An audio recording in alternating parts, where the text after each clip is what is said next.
Today, I'm taking the world's smallest political quiz, and we're going to find out if I'm a libertarian, a conservative, a progressive, or even an authoritarian. A government should not censor speech, press, media, or internet. This is a pretty easy one. Government should not censor speech, press, media, or internet. Easy? Agree. I'm here with Hatia from the Nomad Capitalist team and taking this smallest political quiz to see if living overseas for over a decade has changed how I view the world. And while that first question is easy about freedom, one thing we're seeing from more people in the West is they're having less freedom in their countries. Whether it's police flying surveillance drones over your Labor Day party or just curtailing your everyday rights. More and more people are looking for a safe haven to go to, and that's what Nomad Capitalist helps people do. We help people get residences and passports and everything they need to make sure that when your political views are no longer reflected in your country, you've got a place to go. Let's continue with the quiz. Military service should be voluntary and there should be no draft. This is an important question about citizenship. What are the rights? What are the responsibilities? My answer to this is yes, there should be no draft. Military service should be voluntary. That's certainly something that if you're getting a second citizenship, you want to look at. There are a few countries that still do this. Some of them allow you to pay a fine if your kids don't want to go to the military, but pretty easy question. If you don't want to be in the military, you shouldn't have to. And if you have a passport where you do have to be in the military, certainly something to look at whether you want to have that citizenship. And there should be no laws regarding sex between consenting adults. This is one of those questions that I think probably divides a lot of people in a country like the United States, where you say, well, have you thought about this? Have you thought about that? The answer is yes. There should be no laws really restricting people's freedom to do anything that doesn't hurt other people. What I imagine there's a big discussion right now in the West is like, well, what about when they talk about it, when it becomes like a big thing? To me, culture is a key indicator of a country. You want to live in a country where the culture matches yours. So I would say, let's not have laws, but if the way people are doing that doesn't reflect what you want, then you should go where you're treated best. Repeal laws prohibiting adult possession and use of drugs. I'm for freedom on this one. And you look at a country like Portugal where they've decriminalized drugs and you say, oh, okay, that worked pretty well. As a kid, as a young adult, I would have been absolutely yes on the basis that I don't use drugs. But I wonder if there's some nuance here. I spend part of my time in a country that's very strict against drugs. So you have countries like Malaysia, like Singapore, a number of countries in Asia that are very strict against illegal drugs. That's never particularly bothered me. That doesn't hit me as anti-freedom. For other people, I understand it does. And so while I would want to end the war on drugs, I'm kind of between an agree and a maybe in this one, because I feel like if I had kids, I wouldn't want to see billboards for try cocaine driving down the freeway. I think I'm a reluctant agree on this one. I'll go with agree. I'm afraid I'm missing something, but I'll say yes, let's stop fighting it. While also saying, hey, listen, go where you're treated best. If some country wants to say we're anti-drugs, I'm not going to complain about that. Government should not target, detain, and deport undocumented workers. This is probably the most controversial one so far because I see both sides. First of all, I say we should have a marketplace of the most talented people. And Nomad Capitalist hires all around the world. We find incredibly talented and smart people that you would have a hard time finding under the same circumstances in, let's say, the U.S. where I'm from. And the other time you say, well, hey, countries have borders. There has to be a privilege of being a citizen.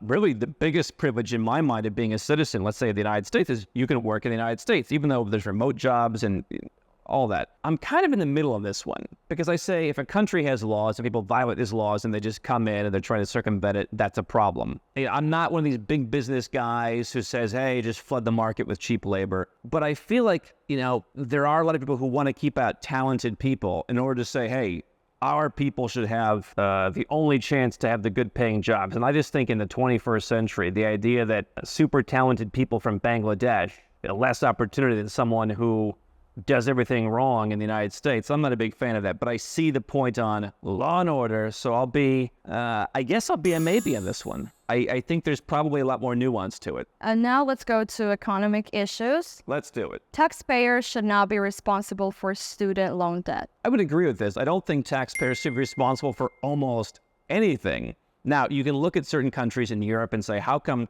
university tuition is so much less? That's one benefit, by the way, if you were to get residence or a citizenship in a European country and you have a bunch of kids, you will probably recoup a lot of the money you spent on that residence or citizenship just with the lower cost of sending people to university. So this is an issue where if you're in the United States, I say, why is it the cost of university is so expensive compared to other parts of the world?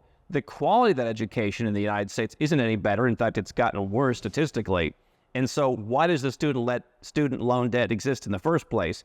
Why is it you pay such high taxes and you still have to pay for university more than people in other countries? So we can say, what the heck are you getting for your tax dollars in the first place? But in a vacuum, should taxpayers pay for someone else's debts?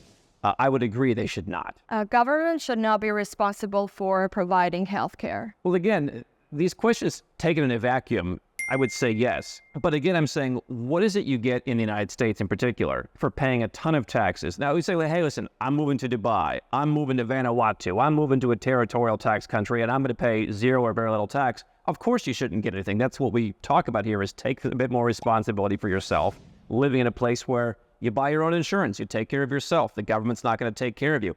But if you're paying 37% federal tax, plus state tax, plus this, plus that, I mean, yeah, the government should provide health care if you've paid into a health care levy for your entire life. So if we're going to get rid of all of that, which I think would be good, I would agree with the condition that I do think, and I'm sure some pure uber libertarians will disagree, there is a very small percentage of the population that does need some support and probably shouldn't have to rely on charity. People who have developmental disabilities, people who are just in terrible shape. Obviously, there's a lot of abuse in Western countries for that, where people aren't in terrible shape and are getting it. I would agree the government should not provide health care, but you're paying a lot. You should expect to get a lot, and you're not getting a lot, particularly in the United States, where you don't even get health care. Let people control their own retirements, privatize Social Security. Well, you've seen countries that have done that, and it's worked out very well. I would absolutely agree with that. The government, I mean, it must be the world's biggest Ponzi scheme of all time. It's funny to see the government go out and they go after different financial criminals. They run the world's biggest Ponzi scheme. So I would say it should be privatized, but it's not going to happen because it's going to take away the government's control to borrow from or even outright seize retirement funds, which are the number one untapped pool of untouched wealth by the government right now in the United States. Replace government welfare with private charity. This is another issue that I think it's a little nuanced, and I'm probably going to go with maybe. I'm mostly in agree.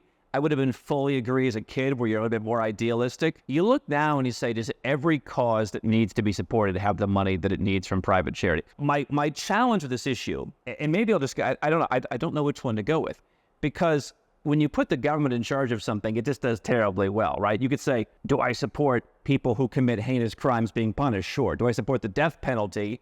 No, not for the same reasons maybe as everybody else. I think the government's incompetent. I don't want them killing people. I don't want to give them that privilege. Do I replace government welfare entirely with private charity? I largely agree. So you can call that, what we call it, a maybe? Yeah. I think maybe tiny slivers. My fear is they're going to screw it up, but you have to have some tiny sliver. So is that an agree or a maybe? I think it's a maybe. That's a maybe? It's an agree maybe. All right, what's the last one? Cut taxes and government spending by 50% or more. Well, that's easy. When I first took this in the late 90s, you didn't have Malaysia to move to. You didn't have Dubai. You didn't have Panama. I mean, you had them, but who was going there? I remember my parents knew somebody, maybe right before I was born, that lived in what was then British Honduras, now Belize. And Belize is a pretty tax-friendly place. People go to retire there. But back then, it was like, oh my God, they're real swashbucklers. So just by the fact of competition alone, and the fact that how is it that the countries in the Gulf can run their economy? Who cares if they have oil? The U.S. has oil, Russia has oil, Venezuela has oil. A lot of places have oil. Some governments do a better job. We got to hold governments responsible. So of course, both for idealistic reasons when I first took this in the 90s, and just today for pragmatic reasons, that how are you going to compete in the 21st century, as the sovereign individual would say, with 47% tax rates? You're just not. So absolutely, I would agree with that. So we're going to process the results of my world's smallest political test. And while we're processing my results, let me tell you what Nomad Capitalist does to help people find places that align with their values, because we're hearing more and more people in Western countries that 20 years ago never would have considered moving or even needing some kind of backup plan. But now whether because they're conservative, whether because they're liberal, whether because they're libertarian. They don't believe the place they live represents their values. They're having their freedoms taken away. They're being taxed more. Nomad Capitalist helps people who are entrepreneurs and investors who want to find places that align with their values rather than sitting around and trying to change the system where they live now.